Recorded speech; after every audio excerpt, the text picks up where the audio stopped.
Welcome back to this week's episode of Unlocked. This is going to be a much different episode than what you're used to. And honestly, it's definitely a God-given episode. When I tell you the story and how it came about, I think it'll touch you. I mean, it definitely touched me, and there were tears and goosebumps and all the things.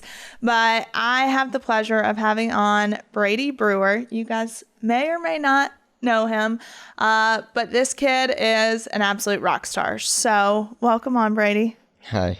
So to tell everyone what happened, I was moving yesterday, and I showed up, and my mom was reading an email that had somehow gotten to her email, and it was addressed to me, and I was like blown away and just so moved by your email. And we were like, all right, we got to figure out how to help. We were reviewing the email, and then you came to Nashville hoping to find me, meet me. We literally ran into each other in a parking lot.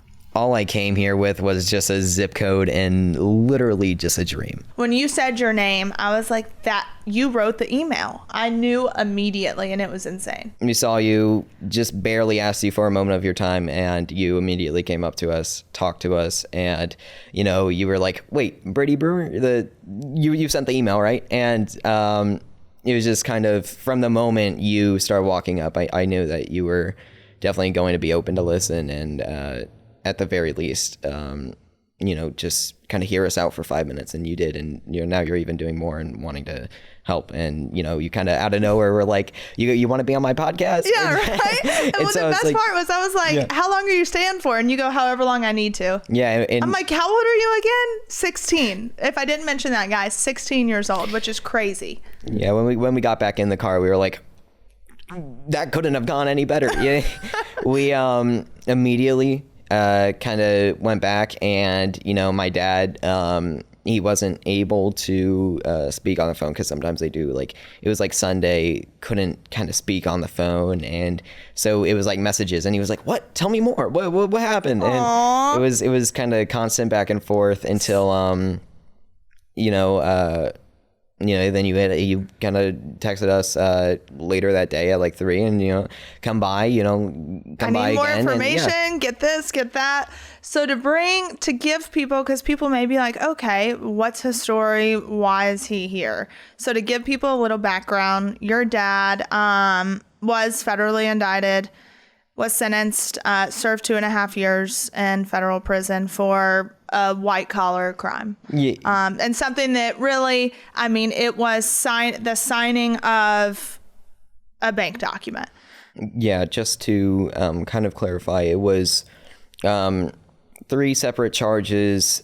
He got 5 years in federal prison, and on 2020 February, I think it was around February, early February, and he had to go, report to just kind of go to jail.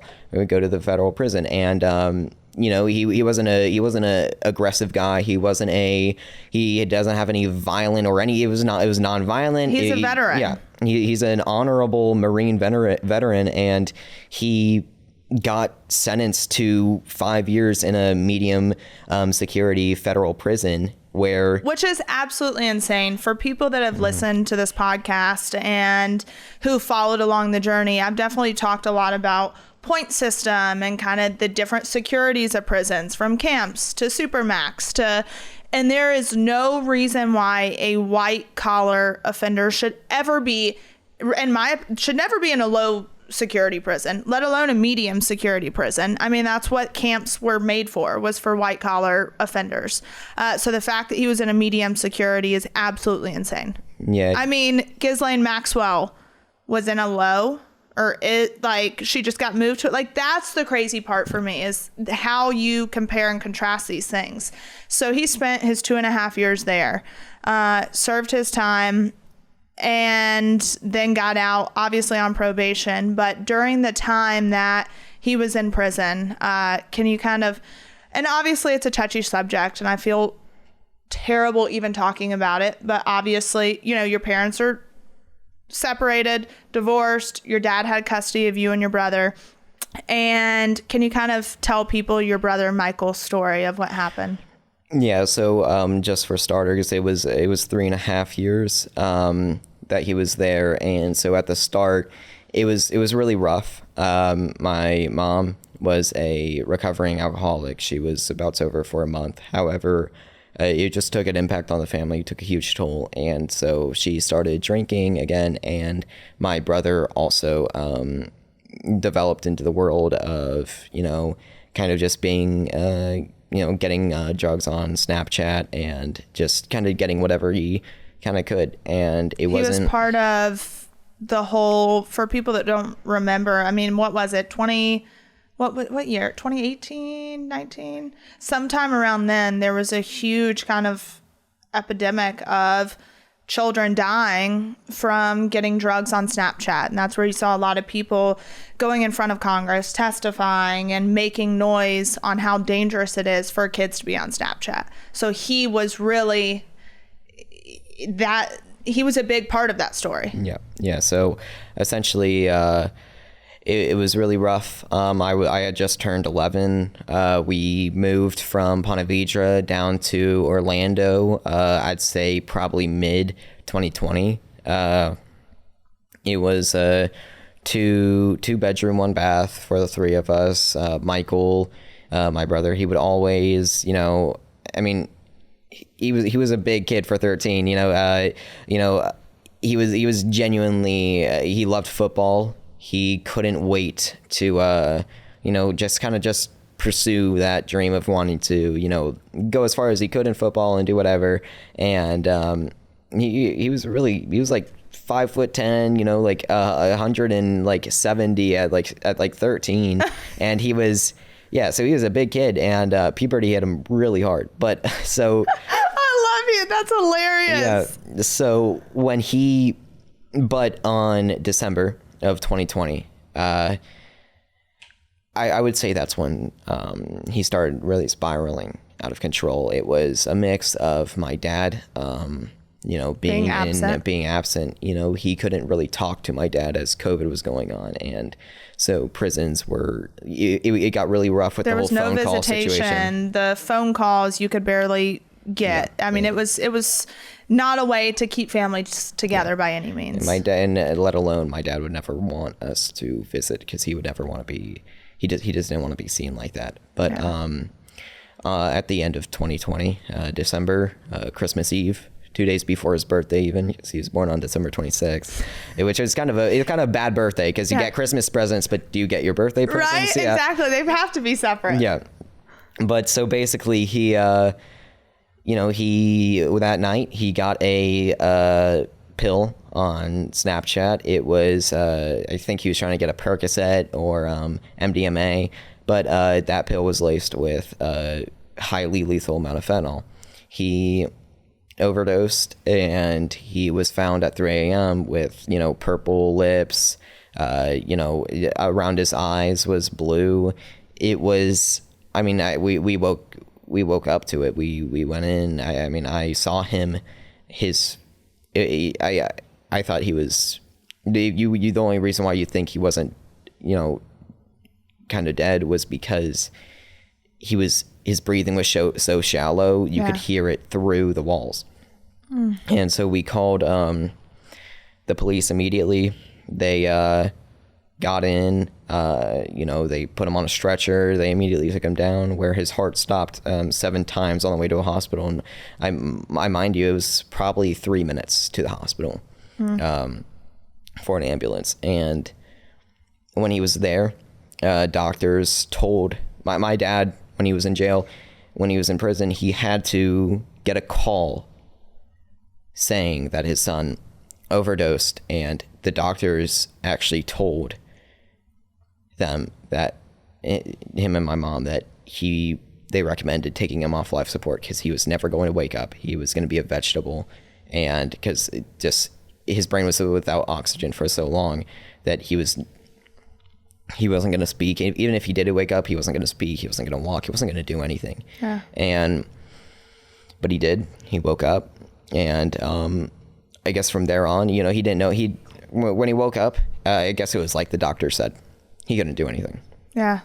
From there, he was transferred after a couple months. He was transferred to Nemours Children's Hospital, where he was actually recovering. He went from having to be picked up from a, like kind of crib, those like crib hospital beds. They would put people in if they like roll around or just can't really control their body, and being placed down, and to being able to with some assistance walk up steps. Wow. In just a couple of months. And so he did incredible. But then he was signed over to the state. Yeah, like a medical foster home. He was signed over. Yeah, so it was 2 people. It was horrible conditions for him. I don't know about you guys, but I did in fact know that we all have 2 ages, our actual age and our body's internal biological age. What I didn't know is I've likely lowered my biological age without even knowing. Here's the thing, because Americans eat so many processed foods and not enough fruits and veggies, many, perhaps most, are 10 plus years older on the inside than their actual age. They're ticking time bombs. A major university study suggests how to slow aging and diffuse that biological time bomb. Participants slowed their aging by drinking Field of Greens. That's all. They didn't change their eating, drinking, or exercise, just Field of Greens. Each fruit and vegetable in Field of Greens was doctor selected for specific health benefits: cell health, heart, lungs, kidneys, metabolism, even healthy weight. I absolutely love how I feel when I'm taking this. I mean, I just feel lighter. My body feels like it operates better. It's so hard to explain. You just have to feel it yourself. I also feel great knowing Field of Greens can slow how quickly I'm aging, and I encourage you to join me. Swap your untested fruit, vegetable, or green drink for Field of Greens while there's still time. Check out the university study and get 20% off when you use promo code UNLOCKED at fieldofgreens.com. That's fieldofgreens.com, promo code UNLOCKED. You know those nights to where you just don't sleep and the next day you're dragging, exhausted, and everything just feels harder? That's where CBD from CB Distillery can make a real difference. But it's not just sleep. CB Distillery has solutions that work with your body to help with stress, pain after exercise, even mood and focus. And it's all made with the highest quality, clean ingredients. No fillers, just premium CBD. Imagine waking up rested or enjoying your day without those nagging aches and pains. That's the real win of CB Distillery's solutions. That's why over 2 million people trust CB Distillery. Obviously, at first you're like, okay, is this gonna work? How am I gonna feel? Let me tell you, I have been taking their products and absolutely love them, especially for that time of the month pains. I cannot rave over them enough. It gives me my life back, and it just helps me to feel good about going about my day. So if you're ready for better sleep, less stress, and feeling good in your own skin again, try CBD from CB Distillery. And right now you can save 25% off your entire purchase. Visit CB Distillery and use promo code UNLOCKED. That's cbdistillery.com, promo code UNLOCKED, and you can save 25% off your entire purchase. And I want to remind people too, in the midst of this story, this was for a white collar, minimal crime that the bank that the government stated was at a loss, or was the victim, even testified on your father's behalf. Yeah. So all of this for that. Yeah. That's the craziest part. And at this point, my dad, he couldn't be updated. Cell phones were always almost down. He didn't know what was going on with Michael. He couldn't even really see. He couldn't see him. He didn't know what was going on. And the only person that could be helping him right now would be my dad, but he is not there. And so the conditions that Michael was in when he was in this foster system, what was that like? It was a small house deep in neighborhood. So it was like a 15-minute drive just to kind of get in there, off like a large road. And it was 2 people taking care of 5 children. One was one they adopted, which was like a 5-year-old. Then all the other ones were, they needed like genuine all-time care. My brother. And a lot of people do this just so they can get money from the government. And the sad part is the government doesn't even go through and make sure that it is a fit and able home for people like your brother. His room that he stayed in was about as long as this couch. It was probably the width of, if you had 2 couches right here put together, probably that width. Had room for one small single bed and then a small narrow walk space. Just literally the only thing you could do in there, or he could do in there, was get out of his chair, get into bed, and get out of bed into his chair. Yeah. If he had to go to the toilet, there were times when he would have to go to the toilet at night, and he tried to call for one of the foster parents. His name was Felix. He called for Felix. Felix wouldn't come up. He'd say, go to the bathroom by yourself. And he would have to, essentially try his best to just even get onto the toilet. He would fall. He would try to get himself back up. If he needed more assistance, he'd have to wait like 10 minutes just for Felix to get out of bed. That right there should be investigated in itself. Yeah, and so he only got out of that place when my dad got back home. And at this time, your mom had signed over all of her rights, correct? She did. And also she was early into I think it was around maybe early 2021, late 2020, she was also diagnosed with end-stage terminal liver cirrhosis from all of her drinking. And she was kind of just forced to get sober, or she was going to, and she wasn't fit to take care of him. She obviously couldn't work. We lived off this person, a very kind person that was a client of hers for life insurance, and then he kind of just helped us get through the entire like pretty much the entire time. But so basically what happened was, when my dad left, I was in 6th grade. I kind of failed all those classes.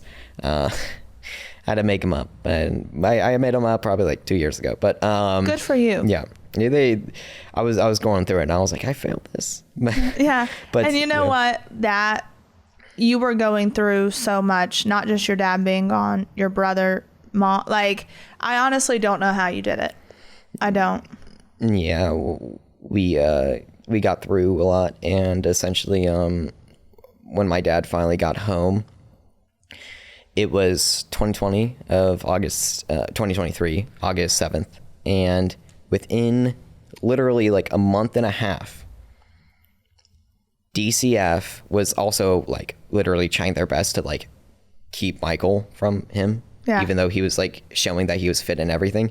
But literally within a month and a half, not only did he get full custody of Michael, he also got commendations from DCF stating that he is a perfect fit of a parent. And they're also, from if you look on the U.S. Injustice site. And what's that site? It is usinjustice.com. Okay. And you'll see in one of the folders, I don't know if it's an affidavit or just a letter. Yeah, it's a letter to the court stating. It's from Anita Riggs. She's a 45-year mental health professional. I believe that's her title. But and she literally says herself, my dad is the perfect embodiment of a selfless parent that could ever be. Because ever since when my dad got home in 2023 of August 7th, me and my brother had absolutely nothing. Not a single dollar to our name. Now he just kind of fast forwarding a little bit, we'll go back, but me and Michael have trust in our name. Michael has so many his assets, so he is taken care of very well.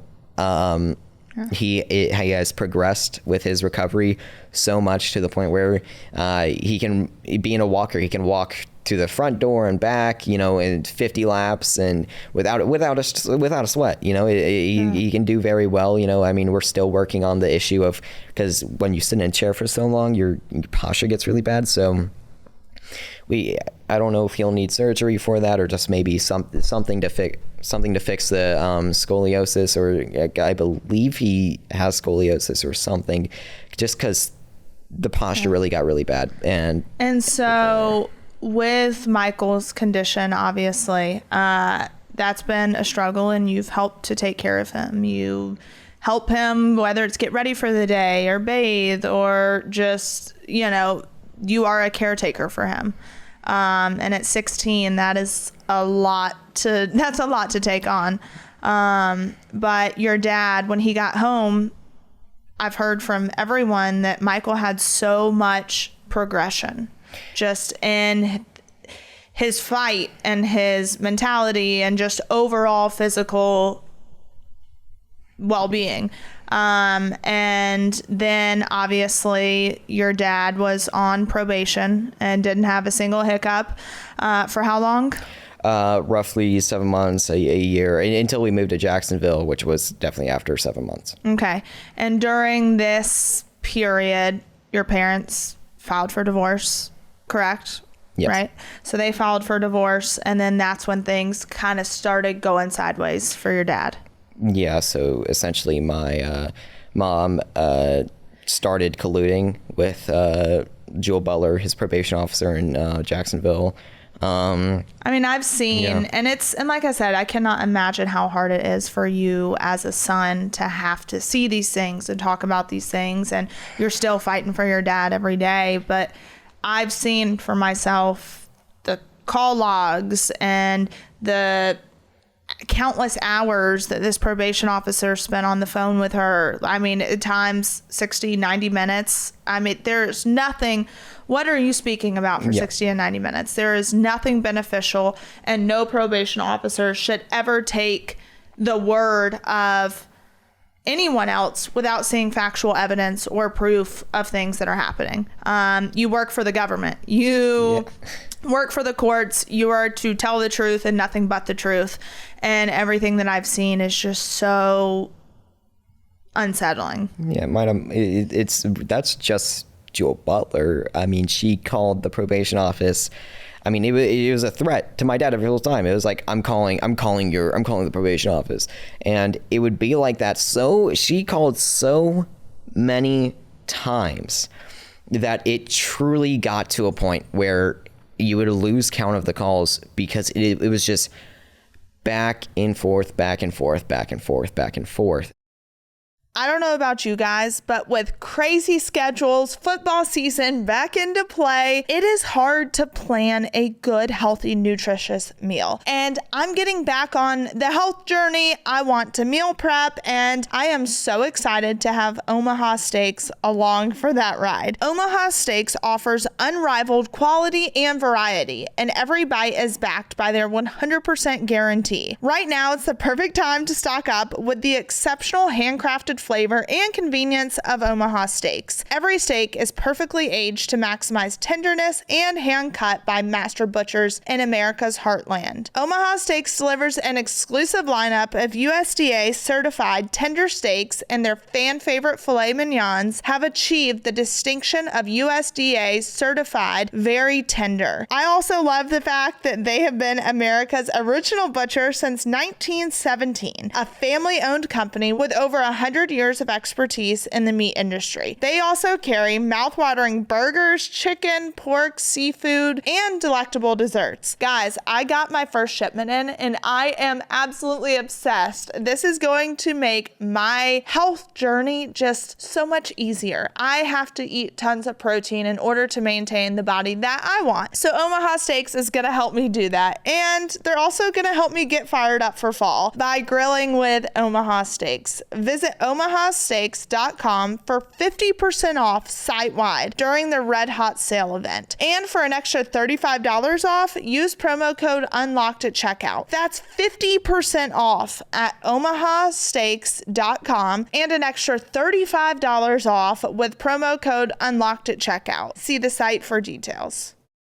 Fall is in full swing, and it's the perfect time to refresh your wardrobe with pieces that feel as good as they look. Luckily, Quince makes it easy to look polished, stay warm, and save big without compromising on quality. Quince has all the elevated essentials for fall, and my favorite, the 100% Mongolian cashmere from $50, washable silk tops and skirts, and perfectly tailored denim, all at prices that feel too good to be true. I am absolutely obsessed with their cashmere. It keeps me warm, it's light, it doesn't itch my skin, because let me tell you, my skin is so freaking sensitive and I cannot do anything that itches. I have been wearing these sweaters nonstop because it's getting a little cooler at night here in Nashville. So you literally cannot go wrong with Quince. By partnering directly with ethical top-tier factories, Quince cuts out the middleman to deliver luxury quality pieces at half the price of similar brands. It's the kind of wardrobe upgrade that feels smart, stylish, and effortless. So keep it classic and cozy this fall with long-lasting staples from Quince. Go to quince.com/unlocked for free shipping on your order and 365-day returns. That's QUINCE.com/unlocked to get free shipping and 365-day returns. Quince.com/unlocked.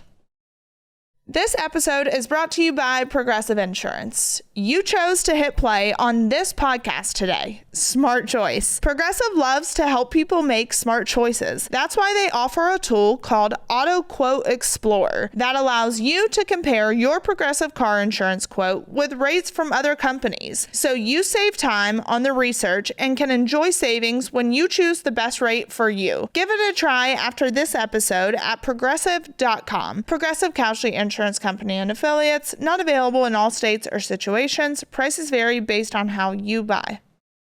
I mean, she colluded with Jewel Butler to, just literally, my dad had multiple violations filed against him, which were nonsense.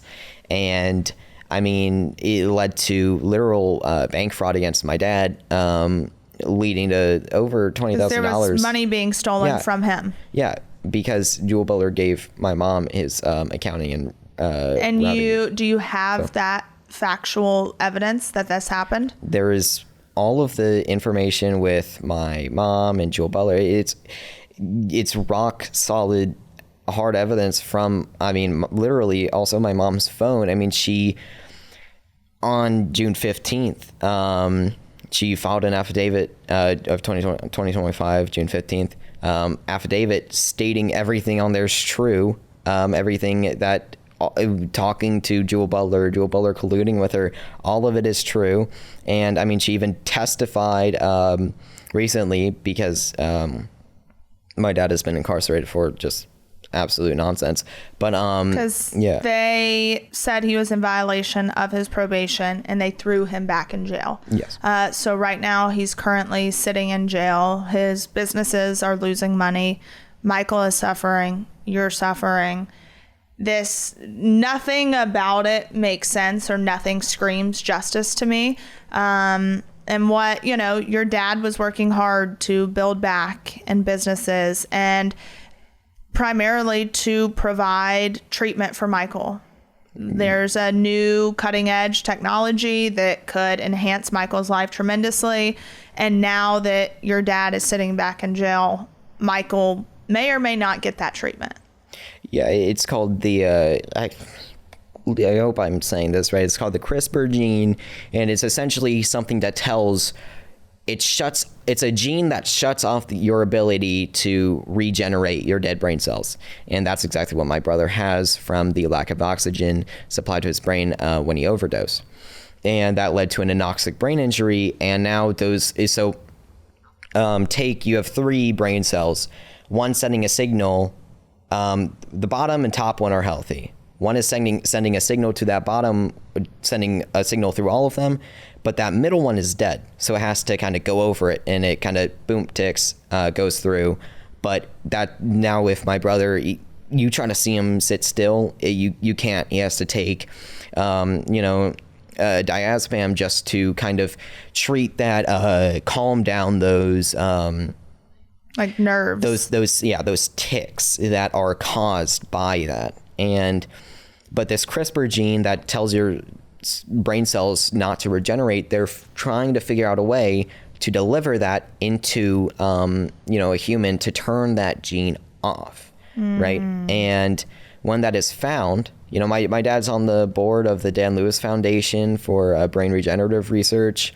My dad has made it so, and he is going to do more just to get, my brother's going to have, so when there's this brand new discovery, he's not going to have to wait.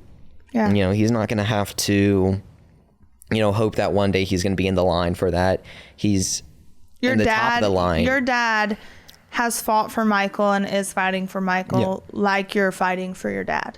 The reason why he is completely essential to absolutely everything is because he is the only person that is actually helping. Like, again, he's the only person that's helping my brother, that's creating funding for him and creating all of that stuff. And Michael has a trust now, where he owns, majority in my dad's business, Velocimatic, and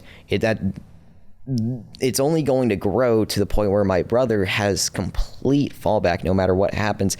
But that can only happen if my dad is able to work on that. He is not able to work on that from the inside of a, county jail. He's, again, I talked to, for example, a deputy officer at the federal courthouse. His name is DeCarlo Shepard. I've spoken to him. He can't speak to me about like the legal particulars of it, because I guess maybe he just doesn't want to, but he can't tell me his opinion on the whole thing. But it really is as simple as there's absolutely no benefit to putting him back in jail. No. Let him pay whatever you say is owed. Let him pay the money. Let him be out. Let him help his son, who is in a make or break it situation. Like, let him be there for you so that you can be a kid again, that you can be 16 and you can. That's my thing when it comes to the federal government. And what I want to touch on to show people how truly messed up all of this is, and how I will stand by my statement that $1 to the federal government means more than a human life.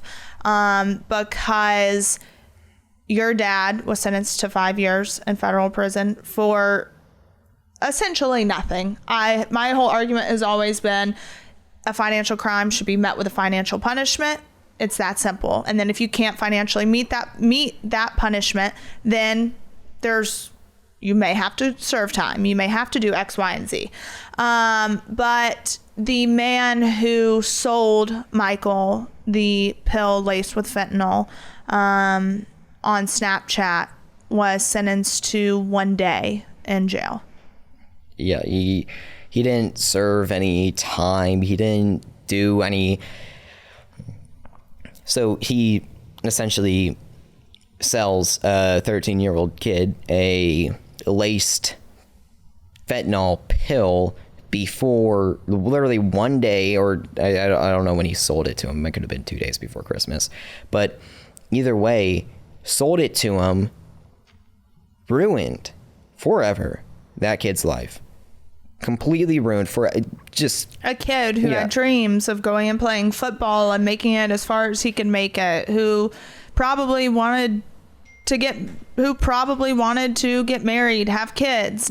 He still can do that, but not to the quality that he could have. And he's only going to be able to do that if there has to be a cure. And hopefully with all these developments in AI, all these developments in medical technology and all of that, we're hoping that soon, very soon, there is going to be a cure Yeah.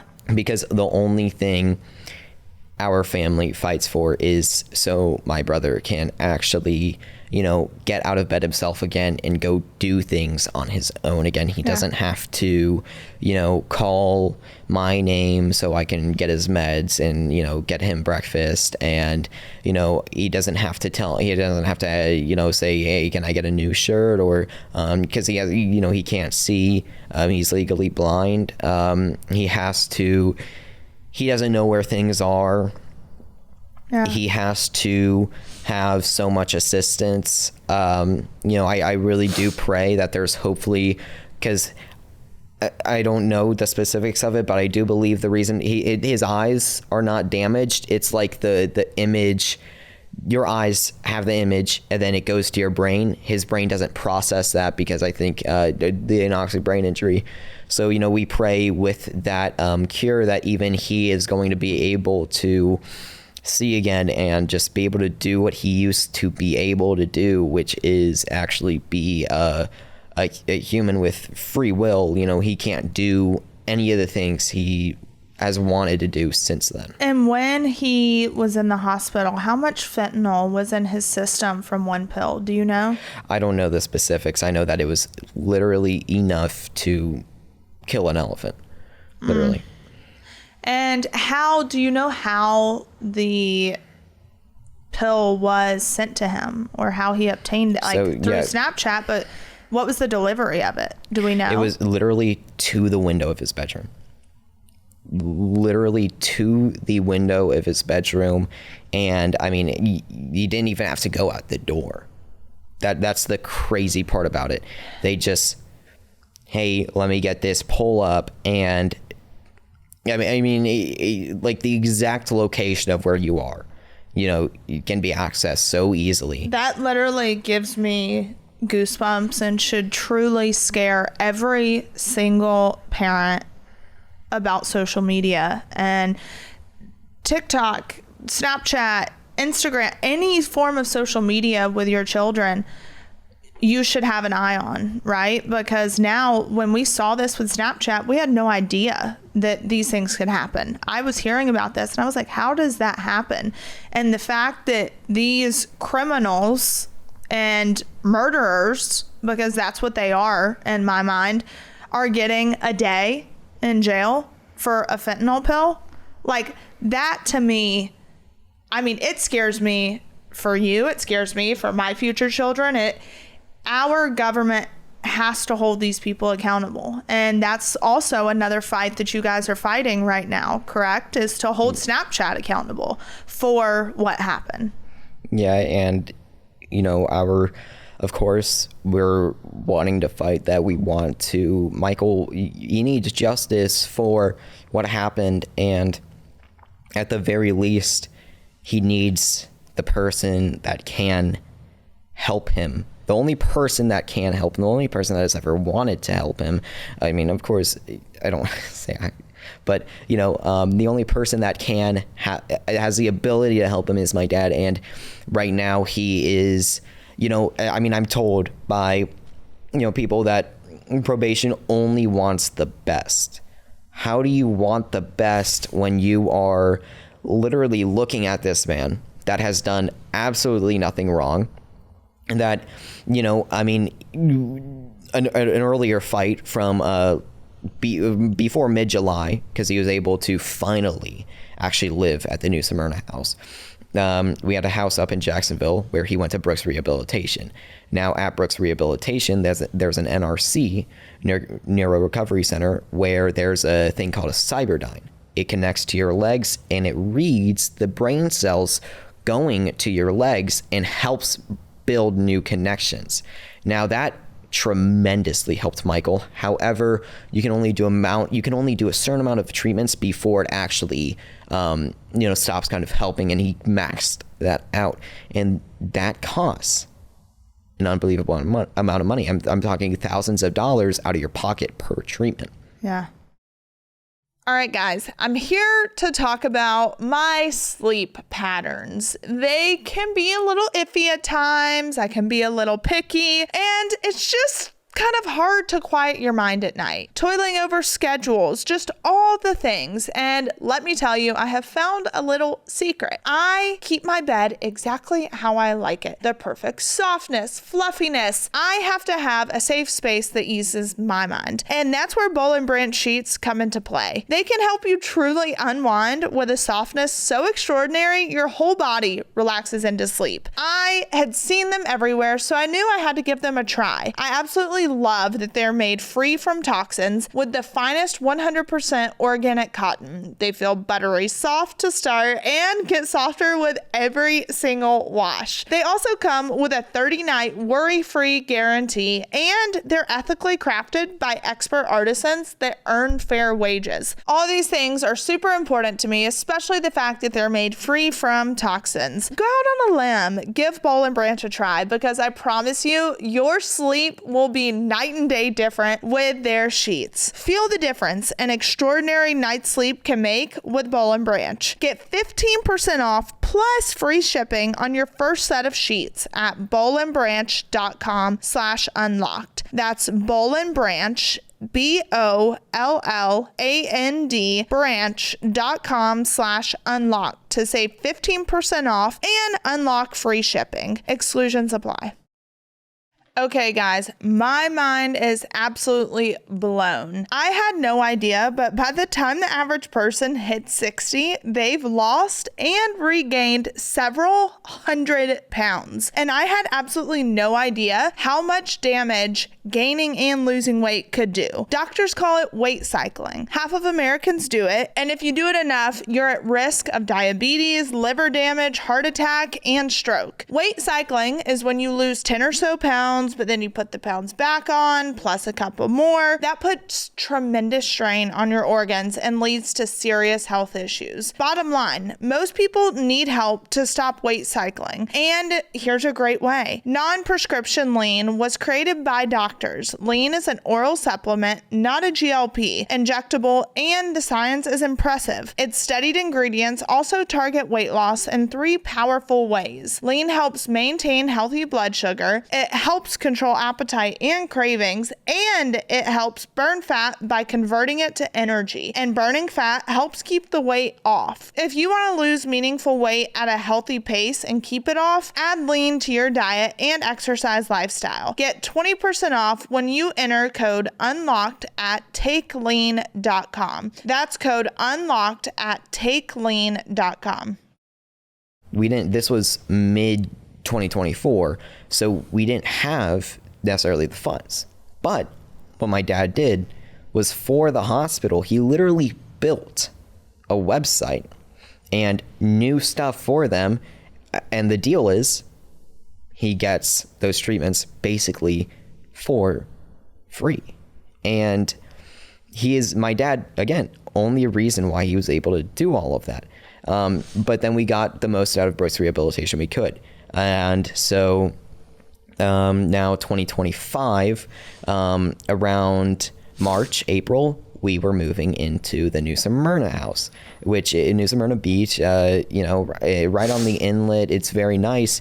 And but what's around there is HBOT, and it's an hour's drive, but when you drive for an hour every day, it kind of gets to the point where it's not even that bad. Right. And he has CORE, which is a core rehabilitation center, because really what he needs right now is strength, right? He needs strength in his legs. And if you looked at pictures from him from before my dad came home, which was like him in like a pajama pants and stuff, and now you should see him when his hair is combed back. He looks awesome. And he has weight to his legs. He has he feels like, because he has genuine purpose, because he's going to speak out about all this with the Snapchat thing. He's going to become an advocate for all of this stuff, because he is the perfect representation of what the very least can happen to you. Because all of these cases against Snapchat, and it really hurts me to say,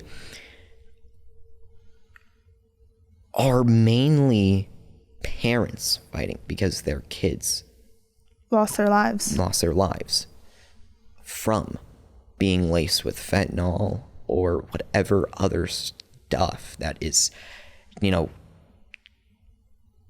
crawling over the world nowadays, like fentanyl. Just the smallest amount can completely like just end your life, which is horrible. And there's so much of it coming into the country nowadays, and it's just not, you know, hopefully, you know, that stuff gets cracked down on. And I know there's been efforts to get that cracked down on, which I've seen a lot, and it really, you know, helps knowing that that stuff's not going to be happening as much as it did before. But those fights are the parents. Michael is he speaks, he communicates his words. He loves talking about, you know, I mean, he with his friend that is now helping him. He was an old friend from pre-injury that he did a lot of stuff with, and now is back in his life at 19. My brother's 18, where he's going to literally full time, you know, put him in the gym. Come on, Michael, let's go.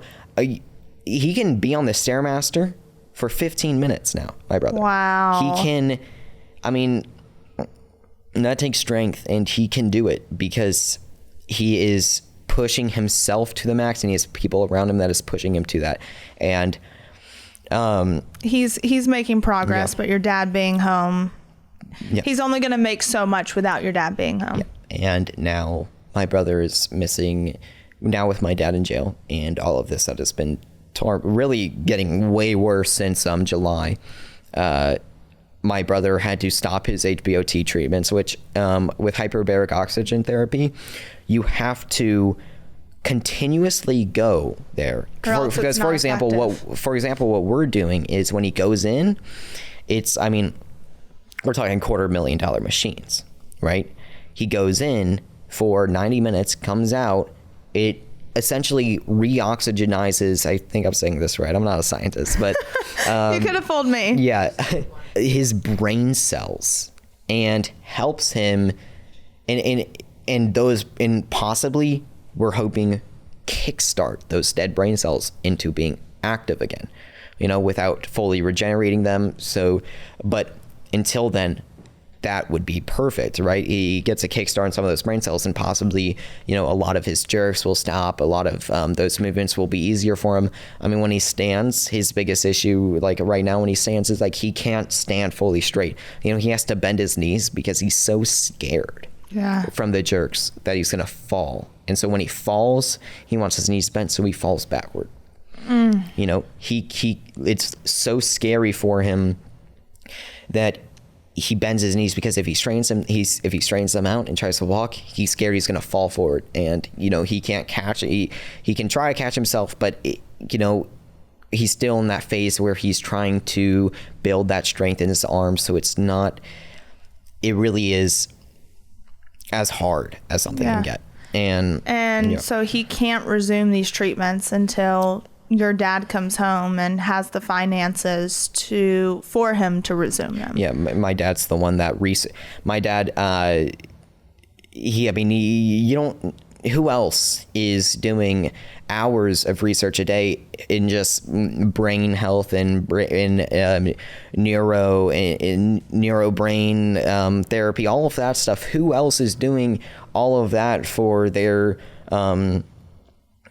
because a lot of people don't have that type of support, you know, that my dad is giving him. And, you know, no one is appreciating it. And when I talk about the people that aren't appreciating it, I'm talking about the people that are literally fighting to get him in jail, which makes no sense to me whatsoever. Because why? You're not putting him away. You're putting my brother away for life, because they're putting your brother away for life, but also they're putting you away as well. You're still a kid. Yeah. You're 16. You're still a kid. And this whole time I've heard you talk about Dad and Michael and all these people, but what about Brady? How would you say this has impacted you? I mean, I don't speak. I feel like, you know, especially since my dad's gone to jail, it really is hard to, because our entire effort for the last 2 weeks has just been to get him out. And all of those have been not only denied, but harshly denied. And, I mean, when on Friday, when he was being sentenced, my brother testified, right, essentially saying that, my dad is, testified in saying everything right, everything truthful. My dad is the only person that is going to be able to provide for him and the only person that's going to be able to actually cure him. And I mean, my dad's working on, building AI to the point. I mean, he's not waiting for it to happen. He's doing his best to build AI and servers that are going to be able to kind of compute and analyze and create possibly tremendous discoveries in brain research and all of that, because AI, if it could get to a point where it can analyze, it can predict the outcome of something, and it can analyze the full effect of what that could have on something, it can save years of medical research. Yeah. And but do you see what you just did? What did I do? What'd you do? What'd I do? I asked how Brady was affected, not about Dad or how smart he is or what he's doing or Michael, because you're affected too. And I'm looking at you and saying this because I was you. And fortunately for me, I had to deal with it at 25. I didn't have to deal with it at 16. I didn't have to do what you're doing. And you have to give yourself credit and pat yourself on the back, because sending the email that you sent, showing up on my doorstep, fighting for your dad, fighting for your brother, someone's got to fight for you eventually. And so just remember that, because what you're doing is absolutely amazing. And when you showed up at my house, I knew I had to help. I knew I had to make noise and bring awareness to what's going on. And getting your dad home is the number one priority, obviously. And holding these rogue probation officers accountable. And that's the craziest part, is just the lack of accountability. And even when you guys have had evidence and proof to put forward to the judge didn't want to hear it. The judge said that, your word meant nothing, which is absolutely insane, but not shocking to me. So we're going to fight to get your dad home, but I also want you to remember you matter too. Thank you. Everything with, I guess the way it impacted me was, so I haven't been to in-person school since face-to-face since my dad got home. I did do 7th grade when I was supposed to be in 8th grade, but since then I've just kind of, I've gone back academic wise. I'm in the grade I'm supposed to be in, which I was going to go into school for my 11th grade year. This kind of got in the way. I think I might go in late September, or just take some classes to make up, and then I'm going to definitely go in for my second semester. But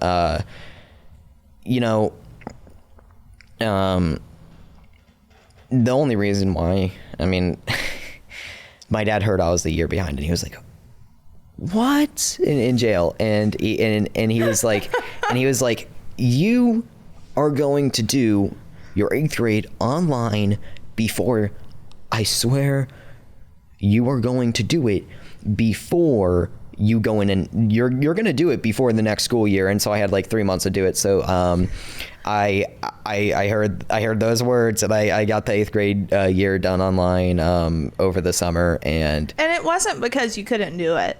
No, it wasn't because I couldn't do it. I didn't really think of that as an option.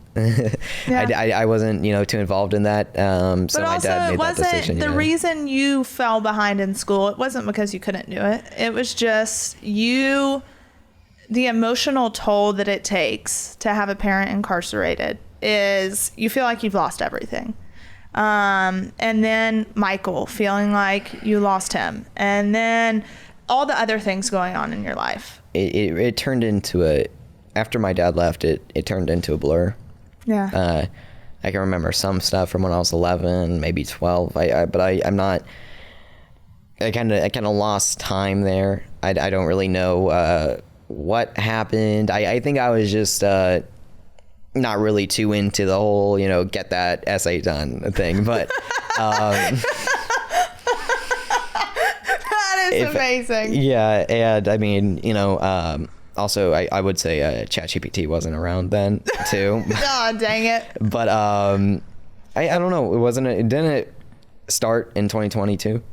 Mm-hmm. When did ChatGPT come out? Probably around then. It got popular. 22? 22?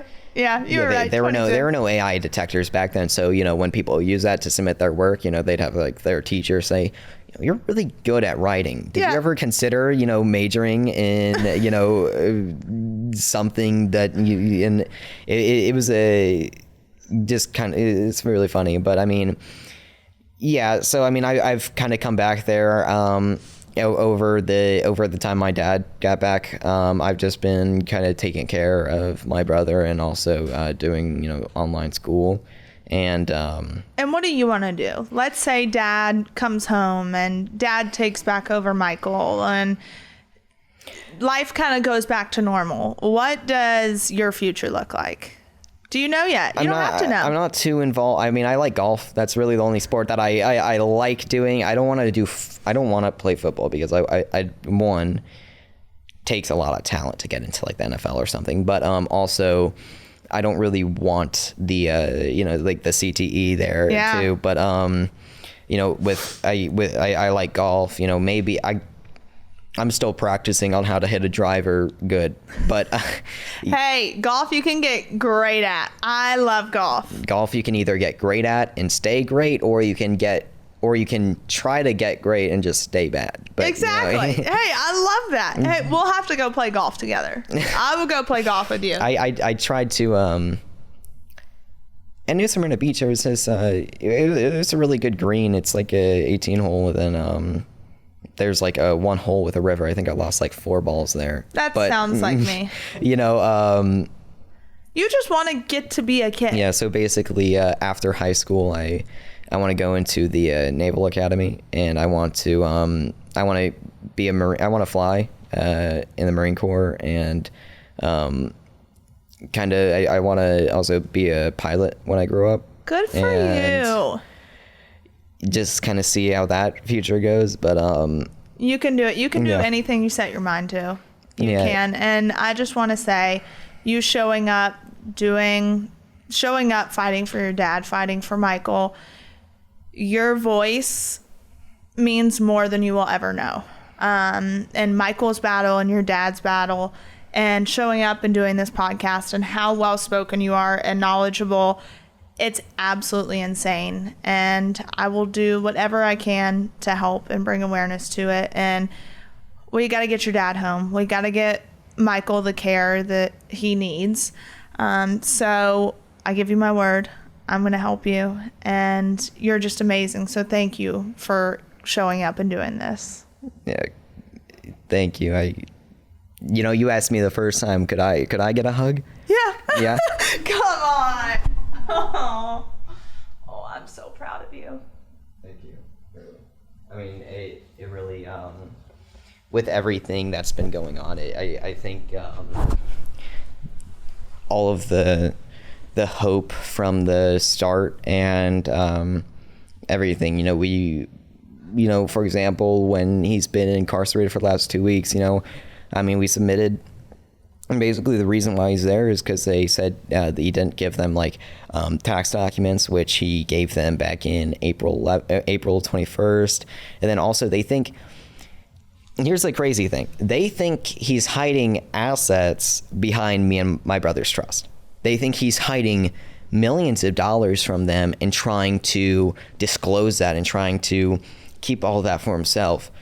Offer to dissolve the trust so you guys can see everything. offered to even Albert Bustamante, who is a or he's a trustee on the trust, me and Michael's, and he's a pillar of his community. He's a respectable lawyer. He is, if you're going to take anyone's word as credible, it's going to be his. Yeah. And the judge, he saw his affidavit, literally also dismissed that one too. Doesn't think it's credible or whatever. Your dad wants to offer and give transparency. Any questions asked here, from what I'm being told, he wants to be as transparent as possible. He literally, after Friday, I think it was like Monday, Tuesday, after Friday on, it was August, maybe. Because there was a hearing because they violated his probation. So that's why you had a hearing, correct? August 14th, August 13th. Well, they had the hearing. Well, they didn't. They actually didn't have a hearing. Well, he had a hearing in July. It was July 11th or July 16th with Judge Roy B. Dolan Jr. And in that hearing, that was for the violations again with Jewel Butler, which they essentially said it wasn't looking good, right? The lawyers didn't think it was a very scary situation. They wanted him. They said, hey, you don't have to go to jail. You don't have to take the chance, but we want you on an ankle monitor for 9 months to track you, and your curfew is 7 to 7, and you have to pay $10,000 in restitution each month, and you have to literally do everything we say at every single second. And if you disobey, then you're gonna be treated like a hard criminal, And so, my dad, looking at me and Michael, didn't want to take that chance. So he had to accept it. And it was about late July, early August, where they started complaining about the tax documents and trust stuff. Now, trust, no issue. You can dissolve that at the snap of a finger if you guys really want to see everything, right? The tax documents, they had that back in April 21st. My dad sent that to them, two probation officers, Jewel Butler, and then I think a supervisor, Todd Schaefer, or he might be a probation officer. I'm not too sure on his title. But he sent them IRS documents showing exactly what they really wanted.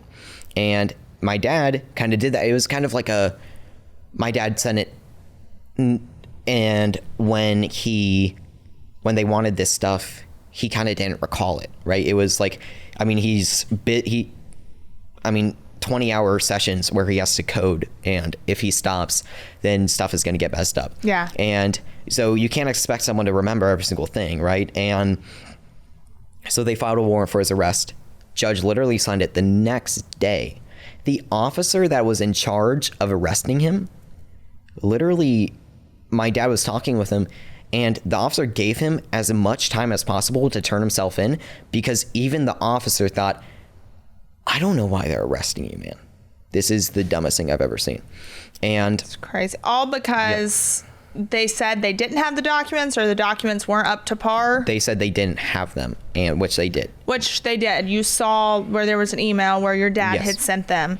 And because the probation officer, who's making close to nothing and who is at work from this time to this time, half the time doesn't even show up to work, is normally how these probation officers work. Just because the probation officer didn't have it, then your dad was the liar. Right. And they didn't take into account that they literally had it, and he got a warrant out for his arrest. They tried to squash that, didn't work. And when he went to, it was like a small hearing, like deciding whether or not he's actually going to go or not. And, you're going to go in.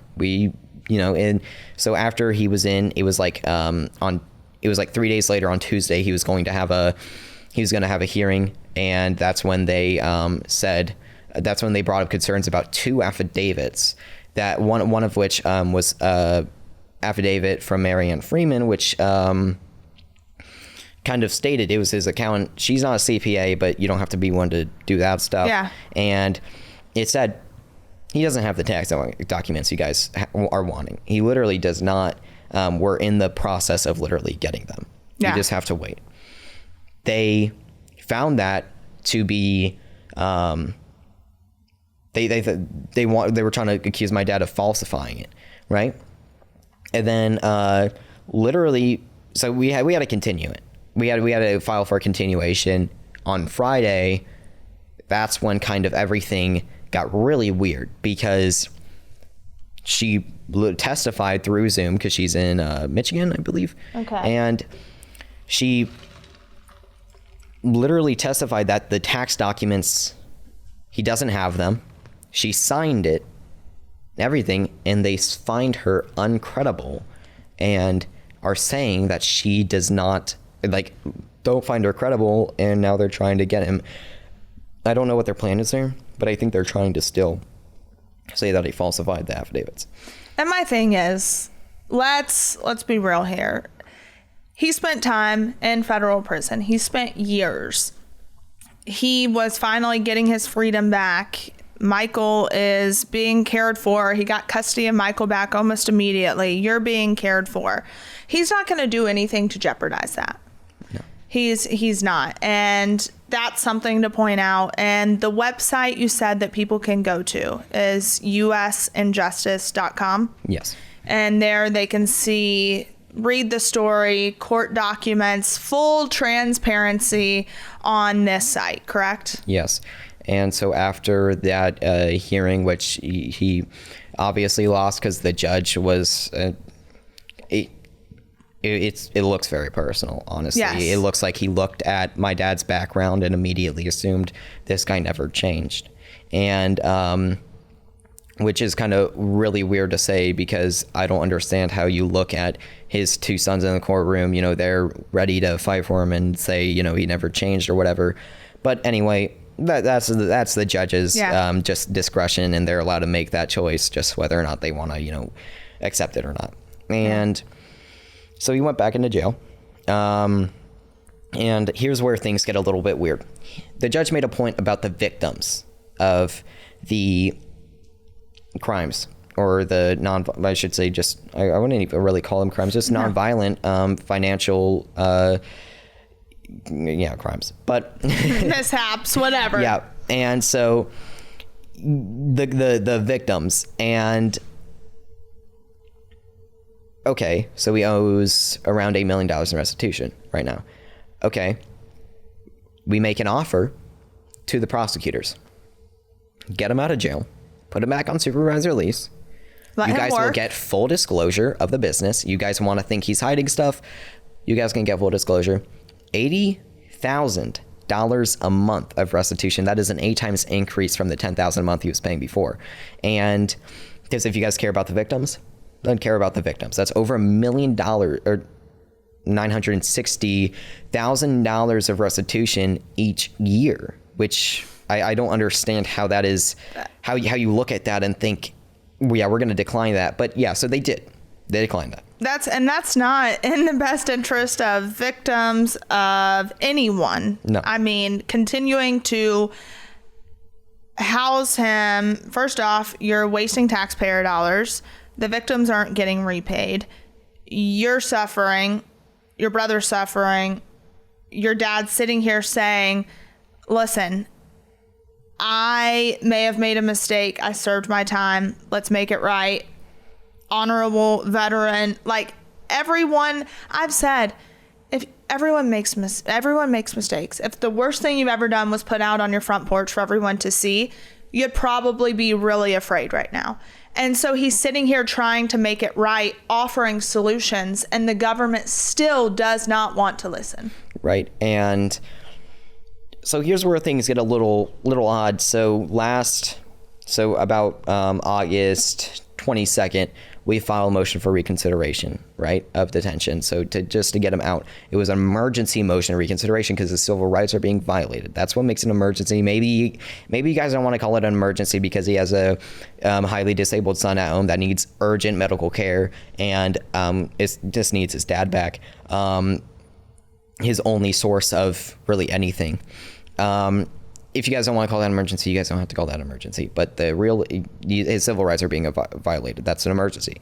And not only did the judge respond within hours, but it was not only was it a threaten to sanction the lawyer that filed it, Ryan Vecchio, because he called it an emergency. Judge doesn't think it's an emergency. But the judge, literally just said, because the emails of the reason why he's in there were dated April 21st, he doesn't count it as new evidence. He's not going to take it into account, which makes absolutely no sense. My dad didn't have access to his Gmail to give to you because you guys detained him. Yes, exactly. And say whatever you want. He is as busy as a person could possibly get. He's not going to remember every single thing that has been done. So to not take that into account is crazy. Yeah. But he also, which might I say, he has a advocation hearing, something along the lines of that, but for the violations that are now pending against him as well, which are 10 violations from Molly Crawford, which was his PO, over the span of 16 days. 10 violations. That's absolutely insane. And so now the weirdest part about this is not only are those 10 violations, but on July 8th, he sent an email to Chief Parker Anderson, not just Chief Parker Anderson, but a Middle District of Florida, but a formal complaint about Molly Crawford, because in his messages, when he needs to reschedule, he's like texting her, "Okay, can we please reschedule? This is getting in the way of Michael's treatments." She wouldn't answer. Yeah, and because it probably wasn't within her, right. Right, but she would only answer when she felt like it, when it was good for her. Yeah. But so that was July 8th. Chief Parker Anderson replied to him on July 9th saying, "I want you to," this is essentially a receipt that he's looking at it and that he's going to thoroughly review this. On July 10th, all those violations, those 10 violations, are filed against him, including 3 dated literally July 9th, the day after that complaint. If that's not clear and blatant retaliation, I don't understand what could possibly... that is as close to dates that could be filed as possible. Yeah. And yeah. So I think that, and getting everything like you have, like down to a T, and how you've pointed out, like the documents you've sent me are absolutely insane on just how descriptive they are. It's amazing. So getting that in the right hands is going to be key for moving forward. And it's crazy to hear the stories. I hear them, it seems like every day now, of the corruption.